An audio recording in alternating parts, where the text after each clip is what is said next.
අහිංසක දෙමළ වැසියන්ගේ එකම ගැලවුම්කරු ආරක්ෂක හමුදාව බව මේ වන විටත් එම ජනතාව අවබෝධ කරගෙන තැයි ජනපති අවධාරණය කරයි. මේ වන විට යුදමුක්ත කලාපයේ සිට ආරක්ෂක අංශ වෙත එන ජනතාවගෙන් ඒ බව මනාව තහවුරු වී ඇතැයි එතුමා කියා සිටී. අර්ලියගහ මන්දිරයේ අද පැවති විශේෂ සාකච්ඡාවකදී රාජපක්ෂ මහතුමා මේ බව කියා සිටියේය. අපි මේ කරන්නේ දෙමළ ජනතාවට විරුද්ධව කරන සටනක් නෙවෙයි.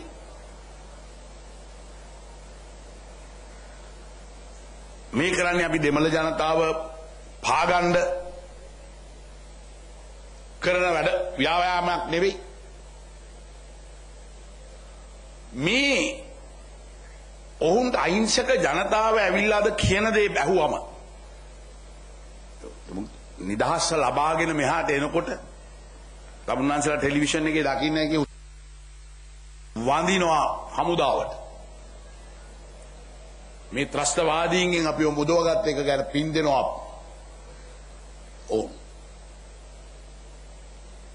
ඔවුන් ඇවිල්ලා බදාගන්නේ කවුද? ඔවුන් ඇවිල්ලා බදාගන්නේ හමුදාව. සොල්දාදුවා බදාගෙන කියනවා අපිව බේරගත් එකට ස්තුතියි කියලා. සොල්දාදුවෙක් බදාගෙන එවැනි මතයක් ඔවුන්ගේ හදවත් වලින් පිට වෙනවා නම් ඔවුන් මේ අපායෙන් නිදහස් කරගත්තා කියන හැඟීම ඔවුන්ට ඇවිල්ලා තියෙනවද? මුළු සමාජයේටම මේක පිළිලයක් වෙලා තිබුණා ත්‍රස්තවාදී. මේක තමයි අපිට දීලා තිබිච්ච අභියෝගය. මේකේ අවසන් වේගෙන එනවාද? අවුරුදු 30ක් තිබුණු යුද්ධයක් අවුරුදු 3ක් ඇතුළත ඉවර කරන්න පුළුවන් කමක් අපිට ලැබුණා.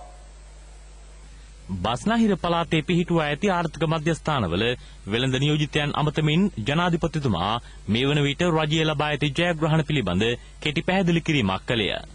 උත්සව සමයේදී සාධාරණ ලෙස පාරිභෝගික ජනතාව වෙනුවෙන් කටයුතු කළ වෙළඳ ව්‍යාපාරිකයින්ට සම්මාන පිරිනැමීමද මෙහිදී සිදු කෙරෙන. අත්‍යවශ්‍ය ආහාර ද්‍රව්‍ය හිගයකින් තොරව බෙදා හරිමින් සාධාරණ මිල ගණන් යටතේ භාණ්ඩ අලෙවි කිරීමට එම වෙළඳ මහතුන්ගත් උත්සාහය ජනාධිපතිතුමාගේ පැසසුමට ලක්විය. බන්දුල ගුණවර්ධන, හේමකුමාර නානායක්කාර, ගාමිණී ලොකුගේ යන අමාත්‍යවරුද මෙහිදී අදහස් දැක්වූහ. මහින්දානන්ද අලුත්ගමගේ එච්.ආර්. මිත්‍රපාල, අබ්දුල් මජීඩ් යන අමාත්‍යවරුද, පාර්ලිමේන්තු මන්ත්‍රී පූජ්‍ය උඩුවේ ධම්මාලෝක ස්වාමින් වහන්සේද, පාර්ලිමේන්තු මන්ත්‍රී අර්ජුන රණතුංග, බස්නාහිර පළාත් හිටපු ප්‍රධාන අමාත්‍යවරයෙකු වන සුසිල් මුණසිංහ යන මහත්වරුද එම අවස්ථාවට එක් වූහ.